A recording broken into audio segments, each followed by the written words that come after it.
ഞങ്ങളുടെ വീട്ടിൽ കുറച്ച് മുന്നേ നടന്ന സംഭവമാണ്. 2 സ്ത്രീകൾ വന്നിട്ട് ചാക്കായിട്ട് വന്നിട്ട് കുട്ടികളെ പിടിച്ചുകൊണ്ട് പോകുന്നുണ്ട്. വീഡിയോയിൽ കിട്ടിയിട്ടുണ്ട്, കള്ളികളെ വീഡിയോയിൽ കിട്ടിയിട്ടുണ്ട്.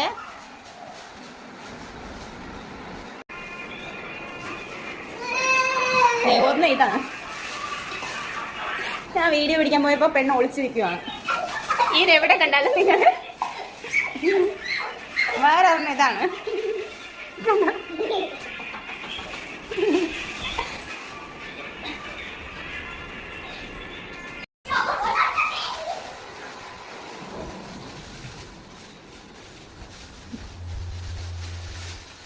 അവരുടെ ചാക്കിൽ വേറെ കുട്ടികളുണ്ട് കണ്ടോ, കുട്ടികളെ പിടിച്ചുകൊണ്ട് വന്നേക്കാണ്. അവരുടെ ചാക്കിൽ കുറെ കുട്ടികളുണ്ട് കണ്ടോ. എന്തോ ഒരു കള്ളത്തിൽ എനിക്ക് ഫീൽ ചെയ്യുന്നുണ്ട്. നമ്മൾ വീഡിയോ എടുക്കാൻ നേരത്തെ അവരുടെ ഫേസ് മറച്ച് കളഞ്ഞിട്ടുണ്ട്. ഇവരൊരു ഗ്യാങ് ആയിട്ട് ഇറങ്ങിപ്പോന്നാണ് അറിഞ്ഞത്. ഇവരൊരു 10-30 പേരായിട്ടാണ് അറിഞ്ഞത്. അതൊരു പച്ച ഡ്രസ് ഇട്ട പെണ്ണിന് നല്ല കളർ ലക്ഷണമുണ്ട്.